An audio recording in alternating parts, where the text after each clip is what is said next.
There's so much stigma still, though, and it's so frustrating because it's just ignorance. A lot of the time, it is from people outside of the US who don't understand the way surrogacy works. Here, I think that they think that I'm snatching a woman off the street, tying her to my radiator in the basement, and impregnating her and starving her just to have my child, and then I kick her to the curb once it's done. That's not the case at all.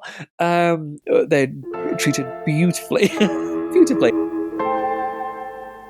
Welcome to Milk Drunk by Bobby, a straight-up conversation about parenthood without the BS. We'll be featuring parenting experts, people you may recognize, and some others you might be meeting for the first time. Milk Drunk is brought to you by Bobby, the mom-founded and led organic formula brand, evolving the conversation around how we choose to feed our babies. Our goal is to have open and honest conversations that make parents feel less alone. Think group chat energy, but I'm not going to text you a photo of the bloody tooth I literally just pulled out of my kid's mouth. I'm your host, Angelica Temple, and today's episode is all about taking the stigma out of surrogacy. Here at Bobby, we support parents and families of all shapes, sizes, and origin stories. So in our take on Surrogacy 101, we're going to dive into this topic with curiosity and an open mind. I'm super excited to have surrogacy expert Kayde Mason joining us to talk about her experience as a gestational surrogate. But first, we have the oh-so-lovely Tan France back to talk about his experience with surrogacy. Let's get into it. Hi, Tan. Hello, dear. How are you? I'm good. I'm very happy to have you back here. Thank you. For those of you tuning in, if you missed our first episode with fashion icon Tan France, we spoke all about the first year of parenthood, the highs, the lows, the feeding, the sleeping, and how taking care of ourselves and our relationships is a crucial part of taking care of our babies. And now we have Tan back, who I don't know about you guys, but I have been binging on Next in Fashion. I'm so excited. It is such a great joy. It's my other baby, and I love this baby so much. That's amazing. So Tan, what's new with you? Any updates? That's a big question for me. Whenever somebody asks me what's new, I always have a lot that's going on that's new. My world changes quite rapidly. And this year we have something extremely exciting that's new. We're expecting our second baby. Oh my goodness. Yes, we are over the moon. We have wanted this for a long time. We always knew we wanted multiple. And so, yeah, we are due not so long from now. Oh my gosh, Tan, congratulations. Thank you so much. That is so exciting. How does it feel? How does it feel different from the first time around? Tell me everything. Okay, here's the honest answer. It feels weirdly less stressful in the immediate sense, but terrifying long term. So when we were pregnant with our first child, his name is Ismail, I was checking this app every day, and I can't remember what it was called at this point. I think it was called What to Expect, or What to Expect You Want to Expect, something along those lines. And I checked it every day to see, what's he up to today? What's he up to this week? What were the new milestones? However, this one, I'm so much more loosey-goosey. I think because the first time we had nothing to compare it to, but then when we think of when our baby actually turns up, oh my gosh, that thought is terrifying, is absolutely terrifying. Because our 1.5-year-old is really demanding. Yeah. And sometimes we can barely handle him. And the thought that we could potentially have a colicky baby, a more difficult baby, and also a toddler, 2 under 2 or 2 at 2 is tough. Yes. But that didn't deter us. Obviously, we didn't just get pregnant by accident. This isn't an accidental pregnancy. Right. We thought this through. We fought to make sure that we could have our second one. And so this was planned. This was considered. We knew what we were letting ourselves in for. And so, this one feels a little scary. You are just announcing this today with us, which is very exciting. Yeah, we've never said it publicly anywhere before. Oh my gosh, this is very exciting. I feel very honored. I know you announced the birth of your first son 12 weeks into the pregnancy. And with this new one, you've waited a little bit further along in the Yeah. process. Talk to us a little bit about the different approach. It was never a plan to necessarily wait until slightly further in the process with the second one.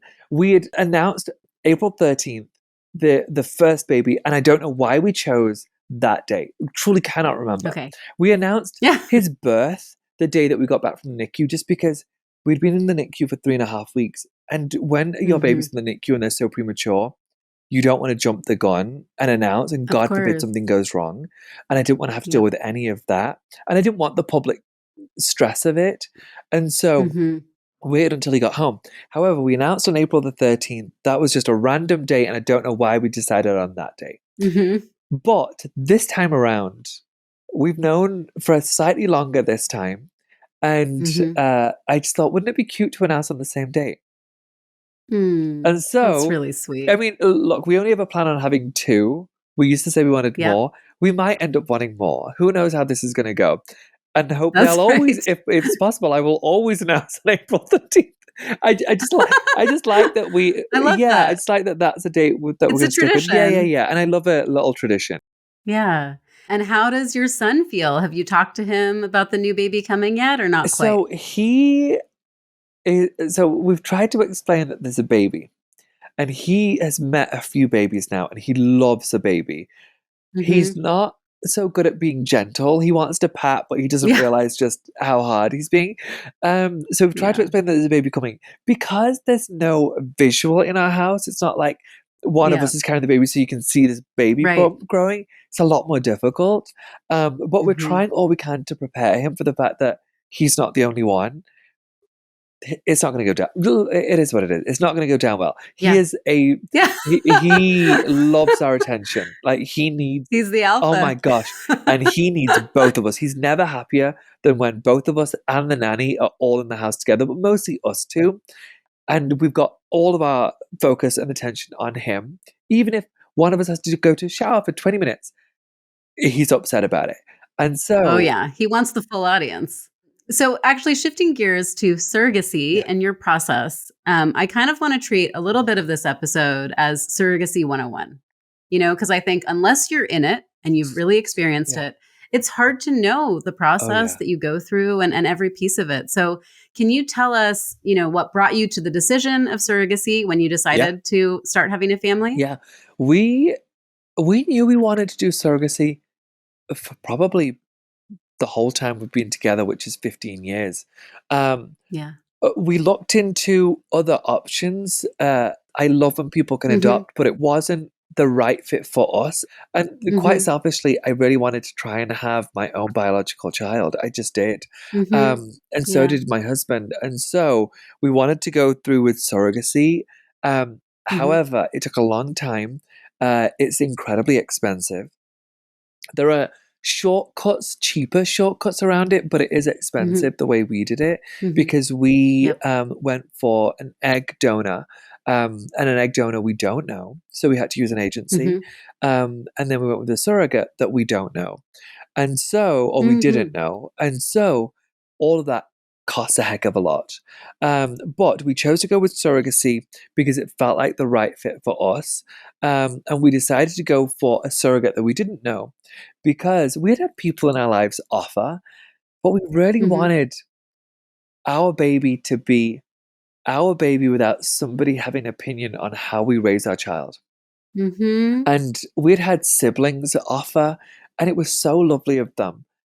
But we were trying to make it clear, as much as we appreciate the gesture so much, and it's such a beautiful thing to offer, I don't want to ever think, gosh, they might have opinions on how we're raising our child. We really want to be the established parents in this. And so surrogacy was the way we decided to go about this. But with surrogacy, there comes a lot of questions. How are you going to explain that to your child? How are you going to make it really clear that they are not they're not missing out on having a mother in this situation, because they have two fathers who love them just as much as any mother could ever love them, that they're going to be shown as much love and attention as anyone else in their homes, and how we articulate to them as they get older this is how this process went down. Yes, we understand that at school you may have the majority of your classmates who have a mother and a father, and they had their Mm-hmm. that child biologically. That wasn't the case for us, but this is how we did it. It's because we wanted you so desperately. So yeah, there are a lot of questions that come up when you do surrogacy. A lot. Had you had friends in your life who had gone through that process that you could sort of turn to as you were going Not through it? close friends. We knew a couple of people Yeah. who had done surrogacy, but only loosely. And Mm-hmm. then, but the way we found out about surrogacy and the way it works was through somebody who had become a friend, but hadn't gone through surrogacy, like, completed it at that point. They'd gone through the process, but they hadn't been successful. And so Mm-hmm. we found out about an agency that we ended up going with that we loved. And that was an agency to find our donor, and then connect us to a surrogacy agency. And so that for us was invaluable because we were doing research online, but there were so many options, but so much information that it was confusing. Uh, my Mm-hmm. husband and I, on the kind of people that understand legal stuff. I'm an entertainer and a business Right. person. My husband's an artist and a nurse. Like, we don't understand jargon, and so it's a very Mm-hmm. difficult process. So the friend that we found out about this agency from, and the surrogacy agency, he's an attorney, so he had done all the due diligence, which was so helpful for us. So yeah, the process became a lot clearer as we started to do research and work with our friend. But it is definitely a complicated process. Yeah, I can only imagine. And then, after your son was born, or even just leading up to it, how did you stay in touch? Like, how did you get updates throughout the pregnancy Yeah, process? And then afterwards, do you share yeah, updates? Like, I'm sure it's different for yeah. everyone. You said you wanted this to be like a 101. Let me talk you through the Yes. process. So, Okay. if you're not using, I'm going to try and give you cliff notes on this. So, if you're not Yeah. using a friend who's going to donate an egg, or a friend who's going to be a surrogate, this is how it works. Yep. So, you would go to a reproductive center, and they would Mhm. help you select an egg donor, Mhm. and then you would Mhm. you create your embryo, and then you would Mhm. find a surrogacy agency who would help you find a surrogate. You interview Mhm. surrogates. You tell them your requirements, and then they will match you Okay. to multiple people. You interview the surrogates and see who would be the best fit, based on the Mhm. question that you just asked, which is, how much communication do you have? That's the kind of thing that you can negotiate when you're talking about this. So I want to make it really Mhm. clear to anyone who's like, oh, they're taking advantage of women's bodies, because that's the issue that I Hmm. got the majority of the time after we had our baby. Oh, So many interesting. people were angry, saying, you're taking advantage of poor women. The surrogates through the agency that we went with, fantastic. These are career women who have children, who just want to find a way to help people who desperately want children. Gay couples, Mhm. straight couples, if you want a child and you are looking for a surrogate, this agency has surrogates who have their own children, who don't want any more children, but love being pregnant. The two surrogates that Mhm. we have had now, or have currently, one of them, just love being pregnant, favorite thing in the world. They just Mhm. don't want any more kids, and they want to be able to help others. And so this isn't a way for them to earn an income. They must have a full time job, must have had a full time job for at least 3 years. Oh, So this isn't interesting. their income. And if they're in a relationship, their partner must also be working and have a full time job. Mhm. So Hmm. these women that are doing it are wonderful. They are doing the most incredible work, helping people who just can't have their own kids. And Oh, that's so you can amazing. decide on how often you want to keep in contact with them, what you want the Mhm. parameters to be. So for us, it was really simple. We wanted a house where it was clearly a loving home. They had kids already. Their partner was supportive. They had a Mhm. job, and then uh, somebody who was willing to keep in touch regularly. We didn't need daily updates, but every time there was something going on, if he kicked, if he did this, whatever, and we wanted to know what he was Mhm. up to, Of and we course. wanted to be able to go to those appointments at the doctors, and for that to not be a weird thing for the surrogate. And Mhm. so our surrogate was, we loved her so much. We Mm. created a wonderful relationship. We would go to every doctor's appointment. At the start we couldn't because of COVID, so we'd have to zoom in, but then we Right. started to go to appointments with her. We would call her at least once a week, FaceTime, to find out how she's doing, Mm. just general chit chat, even not about the baby. And then Mhm. we wanted to be there for the birth, but both of us missed it because she delivered in 13 minutes. Right. Literally 13 minutes. Wha She walked into the hospital, and by the time she got from her car to the front desk, his feet were already out. He was breech. And so they didn't have time to get her out of her dress. They had Wow. to take the baby out literally immediately. So when it comes to surrogacy, you can decide and dictate how much contact you want to have. And the surrogate that we have Mhm. now is a little different. We don't do weekly calls. We do a call every 2 weeks. She will text us only if Mhm. something's going on, and they will also tell you this is how I like to operate. And so this one's a little different. Mhm. She's got a really, really demanding job, and so she was Mhm. like, "Look, I can't do a weekly catch up, but a 2 week sounds great to me. Wonderful." And so Mhm. you really can negotiate how you want this to work. And so much of it Mhm. for us was based on personality. I wanted to love Of these women. Like I course. wanted them to feel like they're my Yeah. friend, first and Mhm. foremost. Yeah, I love that. Talk to me about the stigma associated with surrogacy and sort of your Yeah. experience with it, because I'm guessing too that it's even changed Yeah. since the first. There's so much stigma still, though, even since our first baby was born. And it's Mhm. so frustrating because it's just ignorance. A lot of the time, it is from people outside of the US who don't Mm. understand the way surrogacy works here. I think that they think that Mhm. I'm snatching a woman off the street, tying her to my radiator in the basement, and impregnating her and starving her Oh my just to have my child, and then I kick her to the curb once it's done. That's not the case at all.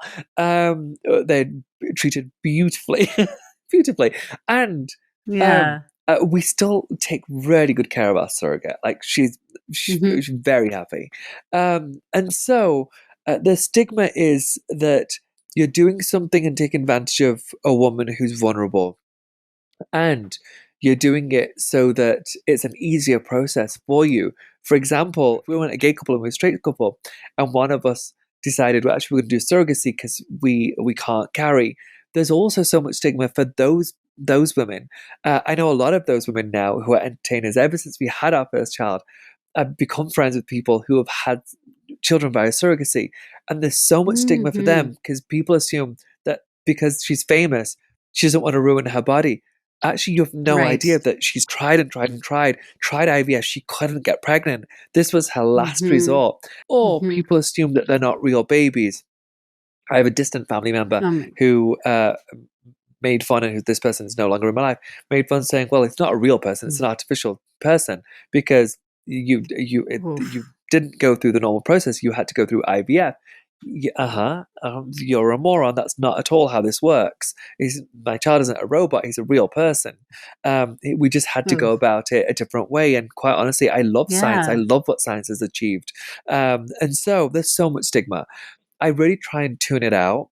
I just try and Mhm. remember that a lot of this comes from such ignorance and fear. Absolutely. And it's just Mhm. because people haven't been through a situation themselves, they don't understand just how painful it is to not be able to have a child. And all you want is to have a Mhm. child. It's all I've ever wanted. Just speaking about stigma, and of course, here at Bobby, we love to shake the stigma.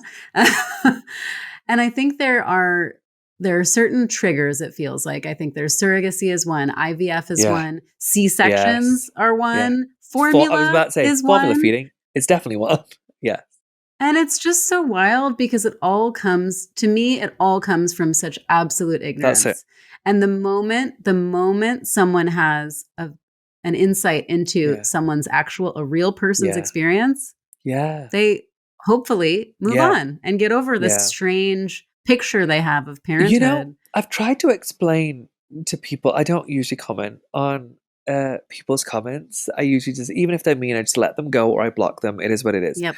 But we got Mhm. so much hate when we had our child, and actually when we announced that we were having our child, that I just thought Mhm. I want them to understand how stupid these comments are. So one of them, well, multiple, were saying, "Well, that child can't possibly have a happy life if they don't have both parents, the mother and the father. And I just thought, Mm-hmm. I commented, have you never heard of a single parent household? You think that those children aren't going to be raised well just because one of the parents are missing? You never heard of a woman dying in childbirth, and so somebody else has to raise that baby, maybe the father, maybe Mm-hmm. somebody else. You've never heard of this situation before. My child has two parents who tried for years and years and years to have our child, which means that we are incredibly devoted parents. We had to fight to Mm-hmm. have our child. We had to fight to get married, then we had to fight for the right to have our child. My husband and I are obsessed with our son. The only thing my son is at risk of is being smothered by us. We love him too much. Yeah. We're spoiling this boy. Oh, Other than that, he's yes. not short of love. No. And I know you spoke a lot about your village, Yes. right? We Yeah. talked about it last time, and at the time, when you had your first son, it was a pandemic. You couldn't access the village that Yeah. you so clearly Yeah. had around you, or could have. How does that feel like it's going to be different this time around? Oh, it's so different. I mean, for many reasons different. Firstly, we have a nanny this time, she's a desperate part of our village. So Yes. important for us. We did not have that for the first 6 months. We needed it. So that's helpful, and Mhm. it takes a lot of the pressure off, because I do work away a heck of a lot, and so that means that Rob will Mhm. get the help that he needs. And then also being able to go to our friends' houses and do play dates. We don't expect anyone to help take care of the kids, none of our friends. However, just being able to share a space with our friends and have play dates and talk about what's going Mhm. on and how difficult it can be at times or what's working so well, that in itself is so helpful. And it'll be night and day difference. So I want to shift a little bit to the Bobby of it all, Yes. of course. We're so excited that you are back with us on the Yeah. motherboard as the godfather of the motherboard. It's been so amazing. You've really breathed a lot of life into this idea that the Bobby team has had. And I would love to hear a little bit more about, how you got involved and what it means for you to stay involved. I got involved, I think, 2 years ago ish. Um, And it was when we were preparing for baby number one. And I found out what Bobby was trying to do or what they were about to. They were about to launch at that point. And it was so interesting because I didn't know anything about formula before that. So I learned so much. So really, not only was it a great partnership, it was a major Mhm. learning experience for me, a learning opportunity for Mhm. me to understand what formula is all about. American formula in particular, which I wasn't a fan of. And then we found Bobby and we're like, okay, this is going to solve all of our problems. And my gosh, it did. And working with the Bobby team has always been amazing, always been amazing. They've been so good with me. And because they're so good with me, it means I actually want to do things with them and really support Mhm. and and champion the message that they have, which is there's no shame in formula feeding your child. And one should talk about it. One should talk about it with your Mhm. friends, your family, anyone who's going through this and is struggling with breastfeeding or doesn't know what their options are. There are great options out there. Mhm. And Bobby was the one that created a great option because there weren't great options before Bobby. And so Mhm. that was the reason why I wanted to join. And being part of the motherboard has been wonderful. I mean, the fact that I get to be a father on the motherboard is lovely. The team that they Yes. curate, the people that they curate on this motherboard is always lovely. And just like minded people who just want to get the word out. Yeah. Yeah, we think of it as like the ultimate group chat, Yeah. the ultimate parent text thread. Yeah. It's, You're in it. yeah. It's like the great equalizer parenthood, Yeah. right? And people who I I trust and believe. It's not just some influencer who you don't know what they actually believe in and what they actually care for and what they think is important. The people that are on the motherboard are selected because they're the kind of person that would be your friend that you think, yeah, of course I'd listen to that person. If they're saying that this is Mhm. good, it's pretty good.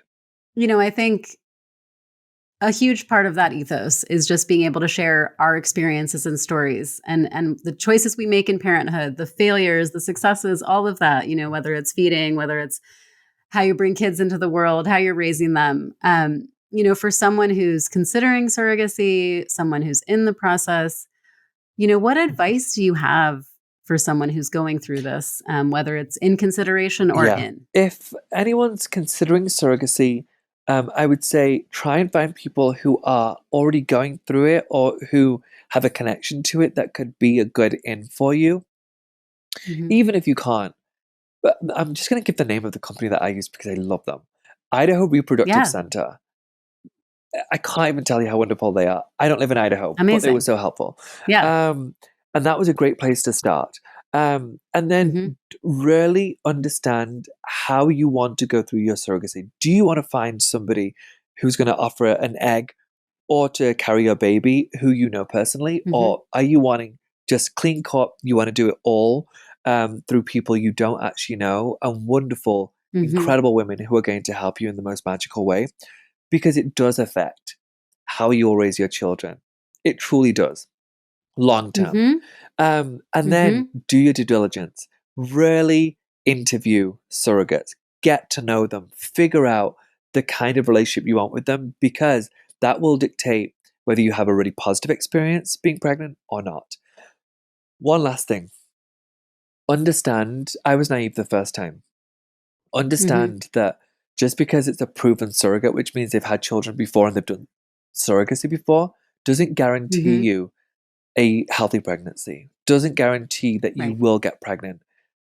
I would suggest to everybody go into surrogacy assuming the first one or two might not take and you're going to be really, really Mm-hmm. disheartened, but it doesn't mean one has to give up. I think we're perfect Mm-hmm. examples of why one doesn't why one shouldn't give up if you don't have to, if you can continue to financially go down that road.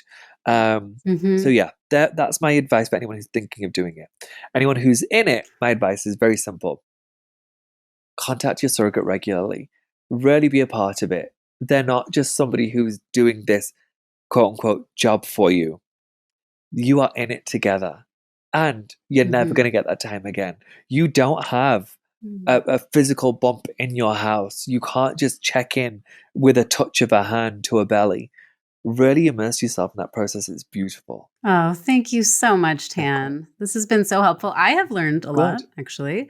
And we're so happy for Thanks you. so much. Well, we can't wait to follow along and get updates, and we'll talk to you I'm soon. sure we will. Thank you, Angie. It's always good talking to you. All Thanks, right. my love.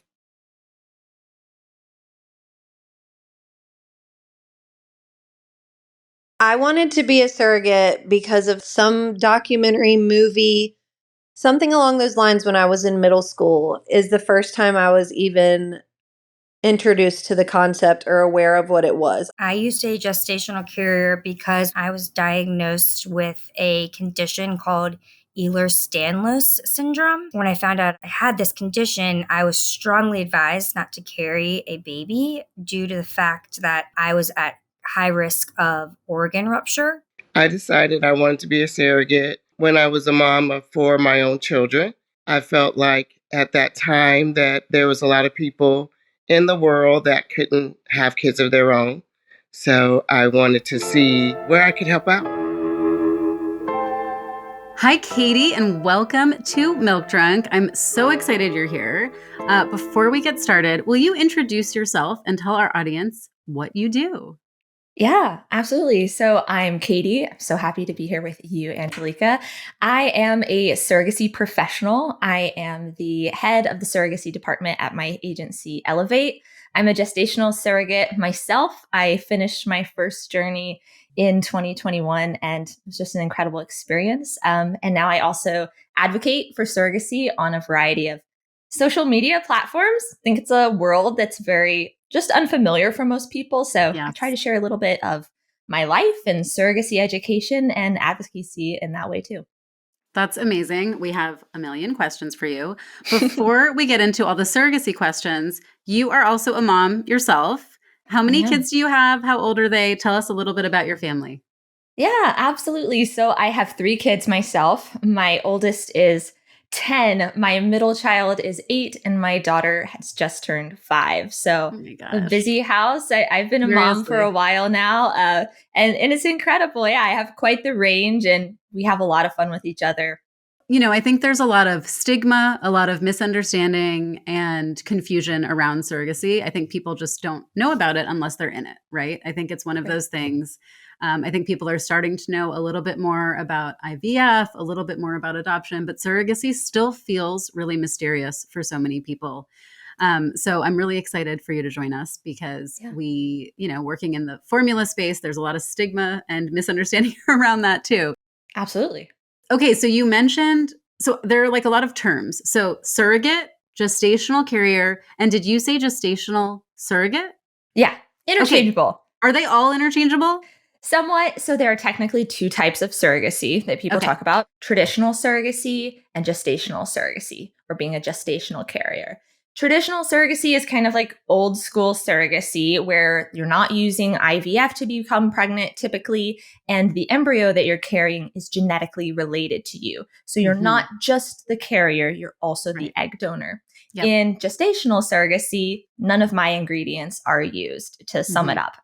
There's an egg donor, or perhaps the intended mother has used her own eggs to create embryos, and then you're kind of coming in on the latter half of the IVF process to carry the pregnancy from there. I loved being pregnant, right? I considered being a surrogate just because I loved being pregnant. I felt this power in my body.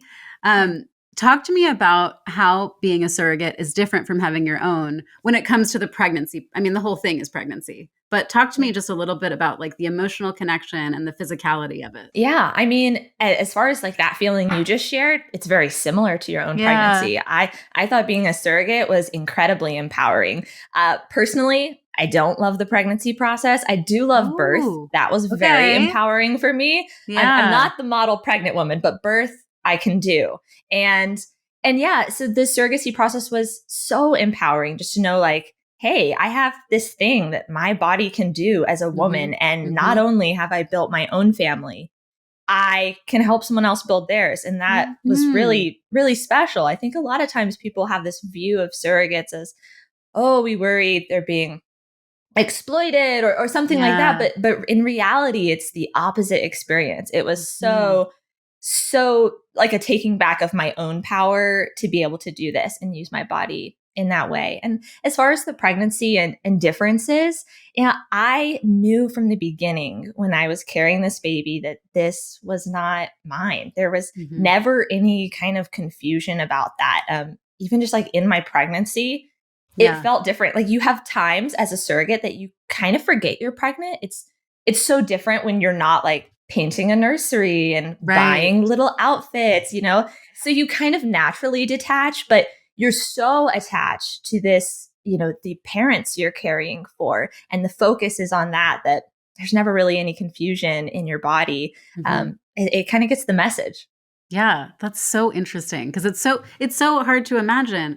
How did you get into it? Like, how did you think to do it? How did it start? Surrogacy kind of came on the radar for me when I was training to become a birth doula, which I did many years back after I had my own child. And it was something we learned about in our training. And as soon as it kind of registered with me, like, oh, this is a thing, I just knew this is a thing for me. Like I wasn't done building my family at that point. So it was still some time before I was actually ready to pursue surrogacy, but I knew immediately. It just resonated with me as, a way that I could kind of further explore my love for the birthing process. And in doing so, really help, bless another family. It just really felt right from the moment it came on my radar. What's your favorite part of being a surrogate? The best part, I mean, it's cheesy. I think probably every surrogate would say this, but bring the cheese. Bring it on. Oh, I'm ready. The best part is just that moment. There's so much anticipation in this process where you're matching and going through these initial steps, and then you're taking medication, and then you're going through IVF, and then you're taking a million pregnancy tests and just going through the pregnancy. And all of this builds up to this moment in the delivery room where you get to watch somebody become a parent. And that is just hands down, no questions asked, the best part of it. That was the moment that really compelled me to pursue surrogacy. And man, it lived up to the hype. It was really, really incredible being able to just like watch that moment for someone and know, hey, I like made that happen. How cool is that? I have chills just listening to it. How does your family feel about you being a surrogate? Like, how do they sort of interact with your pregnant belly and just the whole process? And how do they understand it? Well, first and foremost, my husband, as soon as I brought surrogacy kind of to the table in our relationship, Mm-hmm. he jumped right on board. He Mm. really, first of all, has an understanding, I think, of just like, whatever I decide I'm gonna do, like Yeah. we're just gonna do it. Who knows? Like, yeah, hey, honey, I want to like carry a baby for someone else. It's Yeah. like, well, all right, this is what we're doing. But really jumped in supporting me. And my kids, you know, as their understanding has grown, and once we were to the point where I was getting pregnant, I think the biggest thing we did was connect them with the dads that I was carrying for. Oh, And it made it cool. all very real for them. There was never any confusion, you know, Mhm. about, are we bringing this baby home? Is Right. this a baby sister for us? Like, no, that's Taylor and Kyle's baby. Like, we totally get it. And Yeah. I think kids' minds are so much more open than Completely. ours, honestly. Yep. Like, I've gotten so many weird comments from adults. I never got weird comments from my kids. You tell them it straightforward. Yeah. Mhm. You know, Taylor and Kyle, they're two dads. They don't have a uterus. Okay. Mhm. Mom's got a uterus. Okay. Yeah. I'm going to Yeah. help carry their baby. Okay. I mean, they get it a lot easier than we do, honestly. I mean, I feel like they just accept this is the world they live in. So it's like Right. any fact you present is okay, sounds great, Yeah. makes a lot of sense. You know, how many times have you been a surrogate? I've only been a surrogate one time. Okay. Do you Yeah. think you will again, or you don't know? TBD. You know, when I started this process, I really viewed it as this bucket list kind of thing. Like, Okay. I'm just going to check this off. This will be this Yep. crazy life experience. Yep. But now, man, I'm like, it's an addictive feeling. I don't know. I can't imagine not doing it again, honestly. Wow. That's And a lot of incredible. that, you know, I kind of gave myself some time after my first surrogacy, like, okay, let's get the priorities straight. I need to make sure I'm healthy, I'm doing Yes. well, my family's kind of recovered from this process, because it's a Yeah. huge, Oh my it's a huge gosh. commitment. Yeah. And now that the dust has kind of settled, absolutely, I can't imagine not doing it again. It was just such an Wow. incredible experience. So we'll see.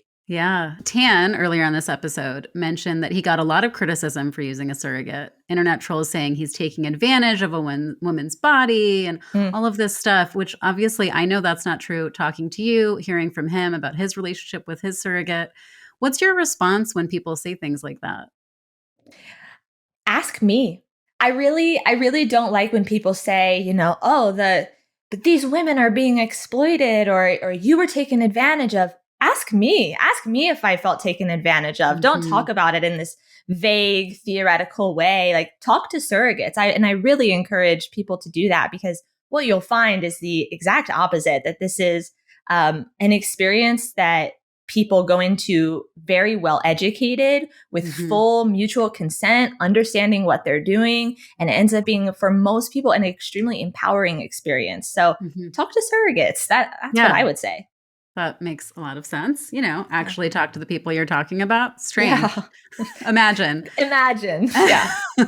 And I know there's also, you know, I've seen comments, not necessarily on your page, but on pages about, you know, surrogates don't have any rights. They're just doing it because they're in a tough spot and they need money and people are taking advantage. I mean, again, it sounds like your response would probably be talk to surrogates.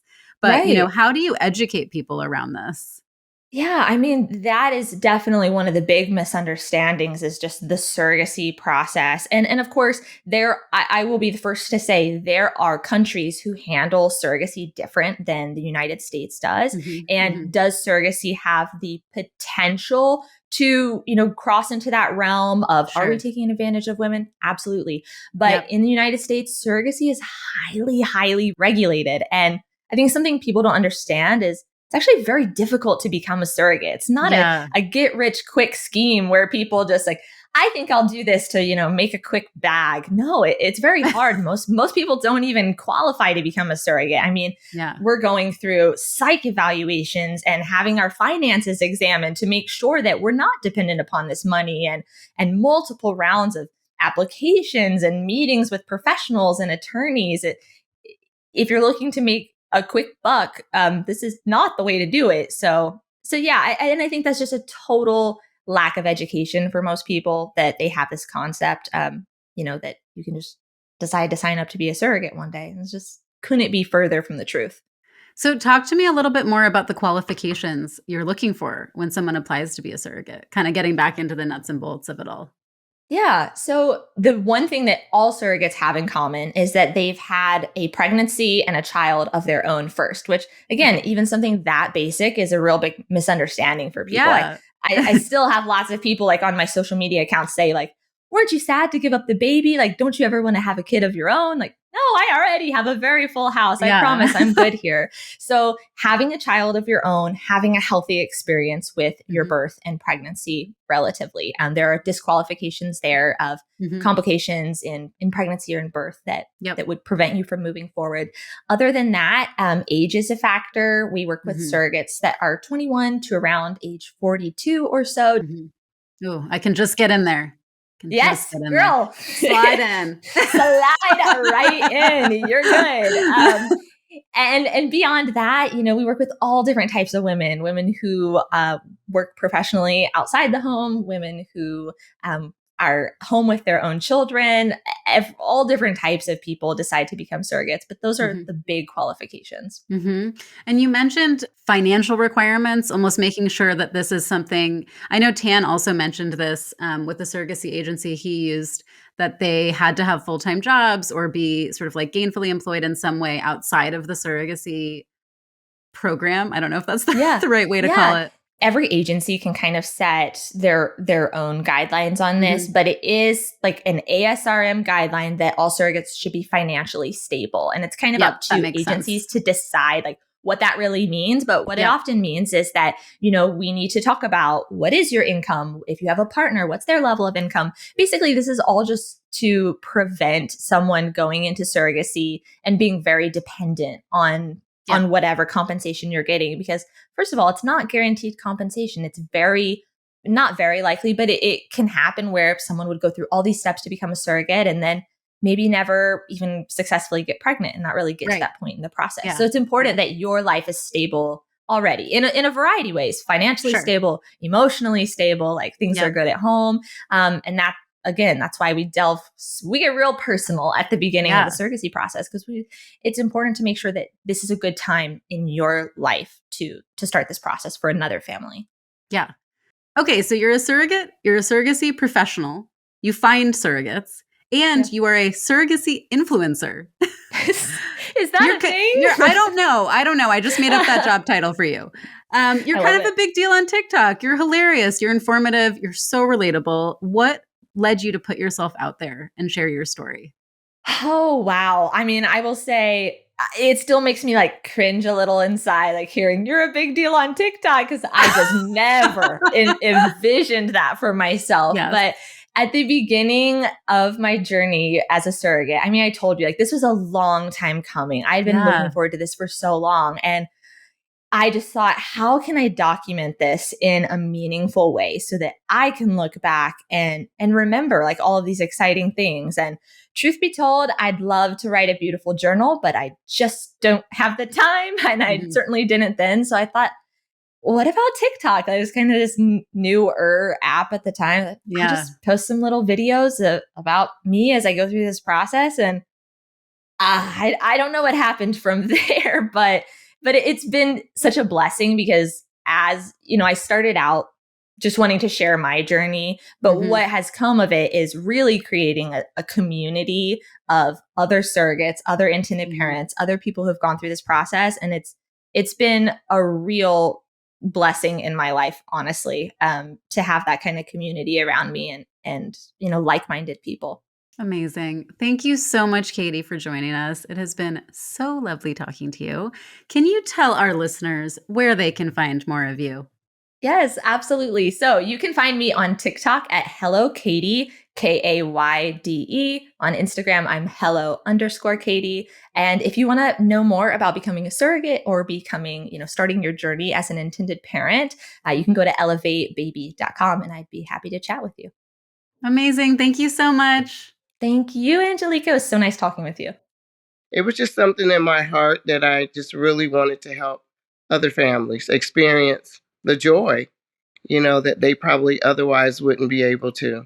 because even back then, you know, it was hard for same-sex families to adopt, and then they wanting, you know, their own blood-related children as well. They're 6 years old now and they're thriving, and we love their family so much and can't imagine the world without them. So it was great. It was a great experience. It's essentially just a bigger team for a pregnancy. I like to say that I, did as much as I could with my condition. I got the embryos, lined everything up, and then I passed the baton off to the gestational carrier, and she carried it through. And we had a baby in the end, and it was beautiful. Thank you so much to Tan France and Kayde Mason for joining us, and also to our mamas and surrogates who joined the conversation today with their own stories. Be sure to follow Bobby on Instagram @Bobby for all Milk Drunk updates, and sign up for the Milk Drunk newsletter at milk-drunk.com. Milk Drunk is powered by Bobby, hosted by me, Angelica Temple, and produced by Beth Rowe and the team at Full Picture Productions. If you're liking what we're shaking here at Milk Drunk, the podcast, be sure to subscribe. You won't want to miss a thing. Also, if you have topics you want to hear discussed or a hot parenting take, our DMs are always open.